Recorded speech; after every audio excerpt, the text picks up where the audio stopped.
Everybody knows how to walk, run, swim, or bike because they grew up doing those activities. But not everybody knows how to row because they didn't grow up rowing. And because of that, they find it intimidating and they also think it's complicated. But rowing is actually quite easy to do.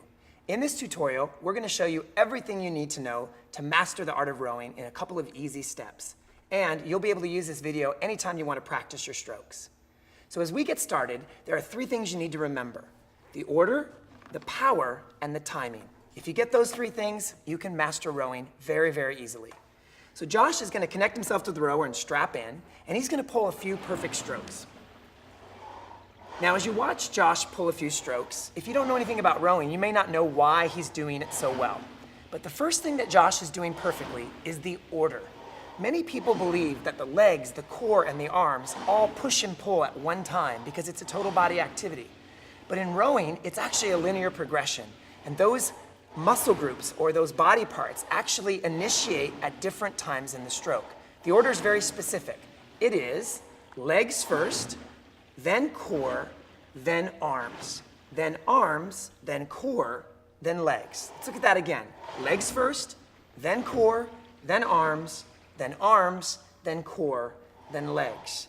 Now, if you're doing that order, you're certainly not going to row like that. You're going to row more smoothly, but that's the order you want to do the stroke in. If you do it out of order, it becomes really difficult to get your timing and your power and your rhythm right. Let me give you an example of somebody that's doing the rowing order out of order. So Josh is going to give you an example of somebody who's leaning back a little early. Right here, what you see him doing is he's trying to initiate through his core before he's actually straightened his knees completely. And again, what's going to happen there is he won't get as much power because he's trying to use his back when his legs haven't finished the job. Another example of rowing out of order would be coming on the way in towards the catch. Here's an example of somebody who's bending their knees before they've completely straightened their arms.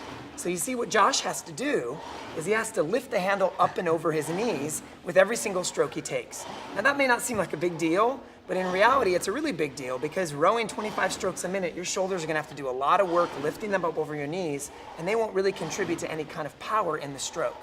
So the first thing to remember is getting the order right. Just practice your legs first, then your core, then your arms, and make that movement smoothly and slowly in one complete stroke, and you're on your way. The second thing that's important to remember is power. In rowing, the power distribution is not even from your toes all the way up to your fingertips. It's actually distributed very specifically between the legs, the core, and the arms. If we broke it down, it would be 60% of the power in your legs, 20% in your core, and 20% in your arms. So think 60, 20, 20. Now, that's not going to be exactly the percentages for everyone that gets on a rower, but it's going to be pretty close. Let me give you an example of what it might look like if somebody has the order correct, but they don't have the power distribution correct. Josh will show you what someone looks like when they're trying to do all of the work with their arms. So you can see here, he's actually got the order right, but he's trying to make up and get the best numbers he can by pulling on the last 6 inches. Now, you'll get pretty good numbers for a few seconds, but your arms are going to get very tired very quickly. And many people find if they do this, they can't last on the rower more than a couple of minutes. So when you're rowing, remember the power distribution. Put most of it in the legs, push with the thighs, then lean back, then pull with about 20% in the core and 20% in the arms. It should feel like you're rowing with 60-20-20, and it should look like you're rowing with 60-20-20. Now there's the third step, and that is the timing.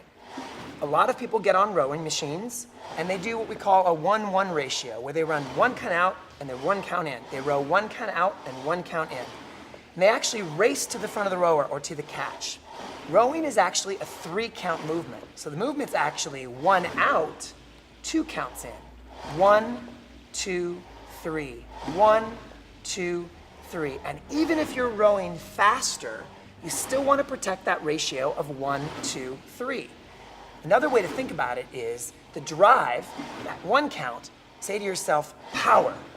And then on the way into the catch, say patience, patience twice. So it works like this: power, patience, patience, power, patience, patience, power, patience, patience. That'll help you get the timing down. And even when you're rowing all the way up at that 40 strokes per minute during the race, during the indoor row workout, you still want to think to yourself, 1, 2, 3, power, patience, patience. And it's really simple why you want to do this. If you row too quickly and you don't give yourself that 2-count recovery, you think your power is going to be bigger in the long run, but you actually see your power fade because you don't give your body enough recovery on that powerful drive. Just like if you were in the water and you pulled a few strokes, you wouldn't immediately put the oar back in the water. You've got to send the boat, take a little recovery before you grab the water and take another stroke.